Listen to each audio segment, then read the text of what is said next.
Thank you, everyone, for coming to Dad's celebration of life.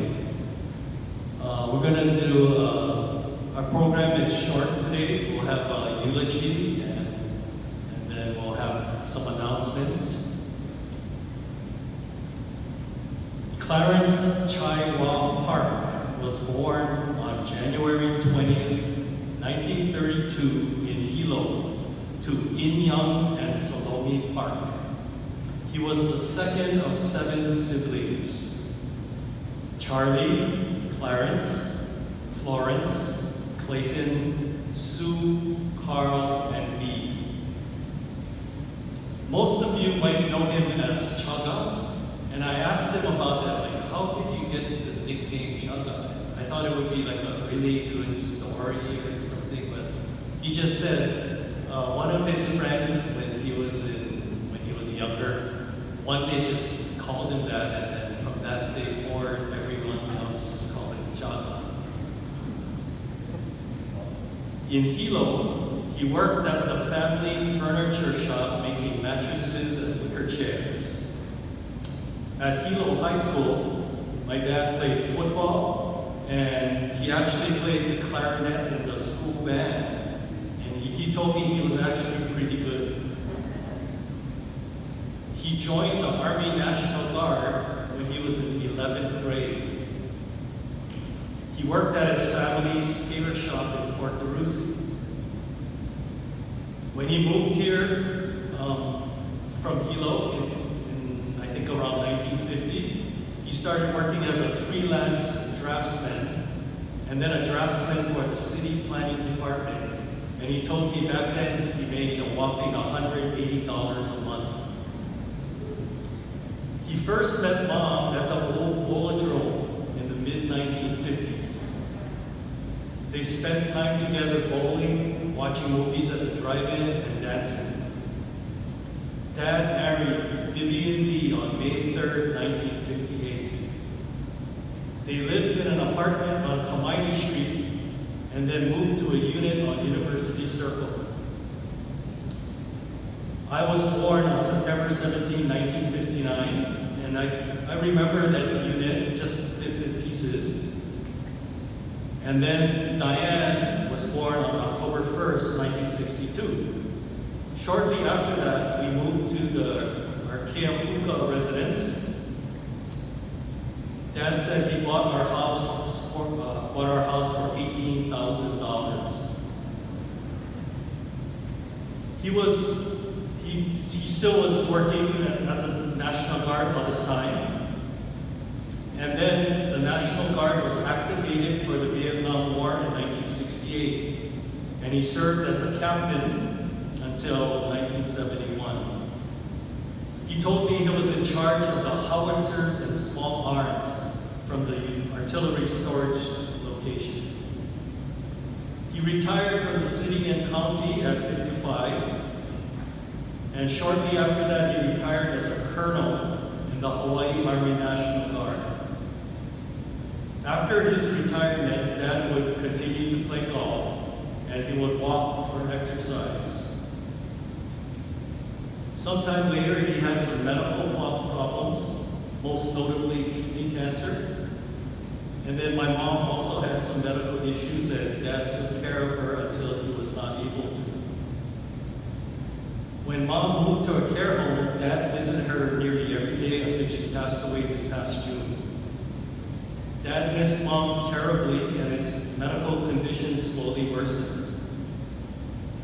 He passed away peacefully in his sleep at home on December 22nd, 2022. I asked some people, his grandchildren and Diane, for some remembrances of him. So from Jody, some of my favorite memories with Grandpa are when he let me cook with him. Every time he cooked for us, I always wanted to help, especially with the meatloaf. He made a cream sauce with peas for the meatloaf, and I remember always trying to eat the peas before they made it into the sauce. He would tell me, just one, or there's not going to be any left for the sauce. I learned a lot from him and the many hours we spent watching the Food Network together at the house. From Jason. As far as memories of Grandpa, I think I always just admired him for how gifted he was at everything he did. Fixing things, building things, woodworking, golf, cooking. He was just incredibly talented and was always trying to help us and share his knowledge and skills. Bigger than that, he was always helping guide us at every stage of our lives with advice I would never realize the true value of until later. He understood how the world worked and what we were going through and the things we were going to have to go through later. He was one of the most caring and insightful people I have ever known, and I'm thankful to have had his loving guidance throughout my life. From Jensen. My grandpa was a man of many talents. He was a family man, an athlete, a culinary artist, and a romantic. I remember as a young child spending weekends at my grandparents' house.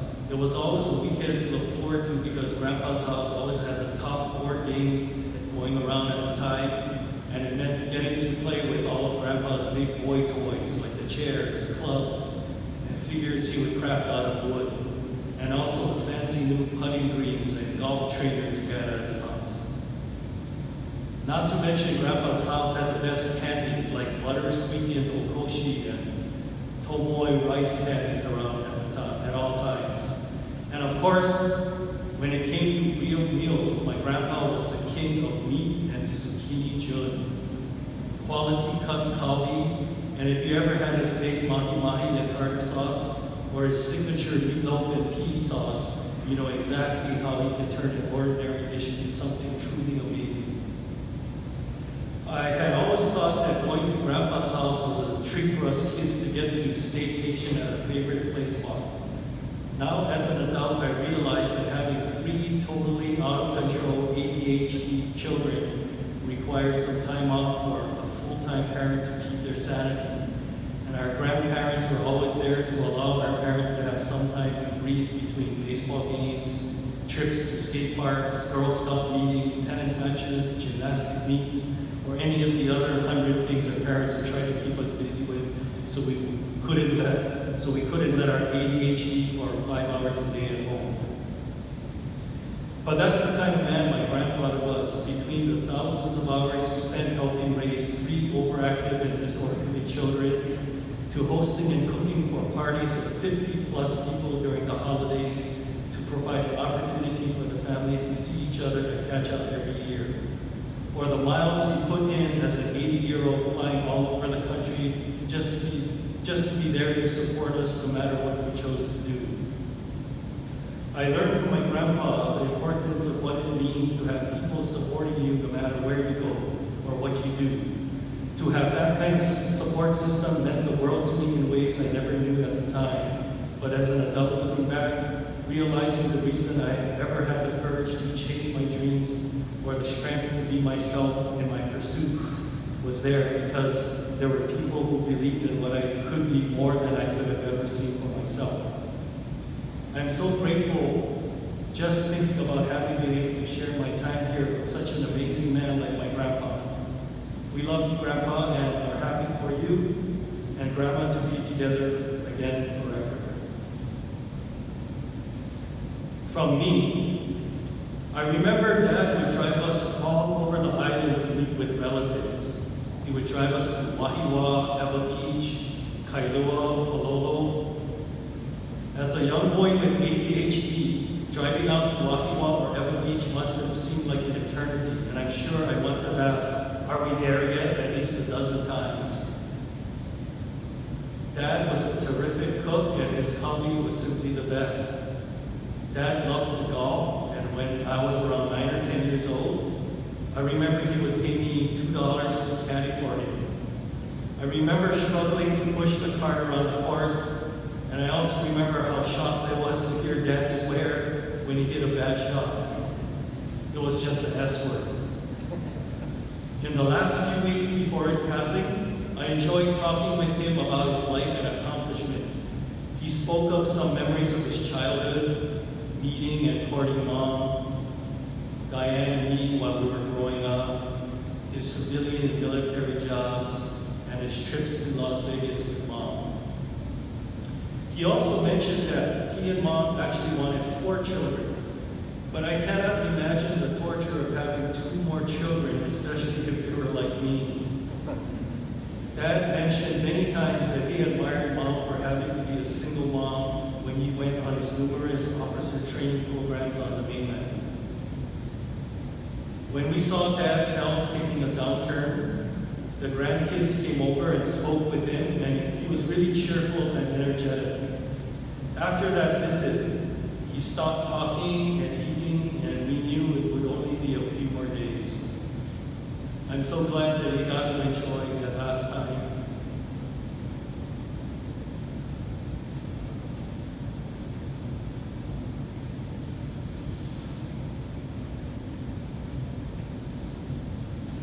With his grandchildren.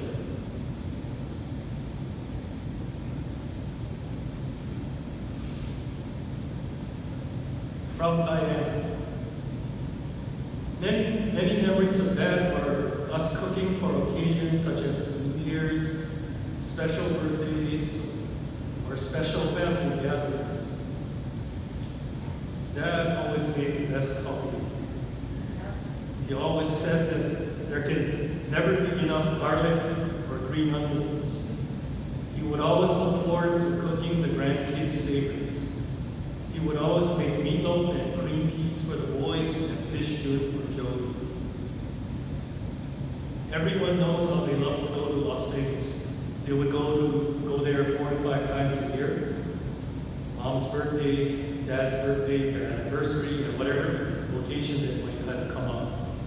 This is where Dad and I learned the new table games when it came up. We learned how to play Let It Ride and 3-card poker.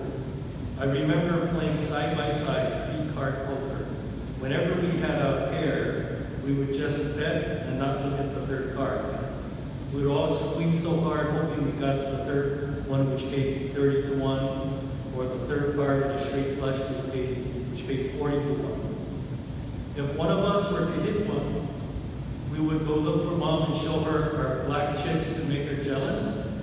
But on occasion, the tables would be turned on us and we would find her waiting for the floor girl to count out her money for her royal flush.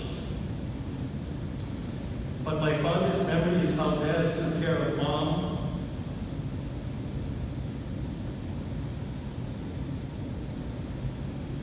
and how much love he had for her.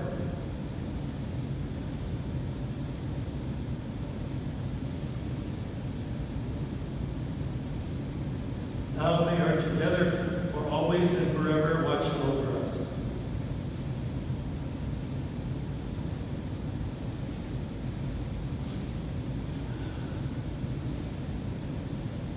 We'd like to thank everyone for coming by to pay your respects for our Dad. Before you leave, we would like everyone to take a bento, and if you would like to stay and eat in the cafeteria, you are welcome to do that also. If you would like to stay for the flag ceremony and burial at 2 o'clock, we will be gathering at the committal shelter right down the road here at 150. So again, thank you all for your presence at my dad's service, and drive home safely.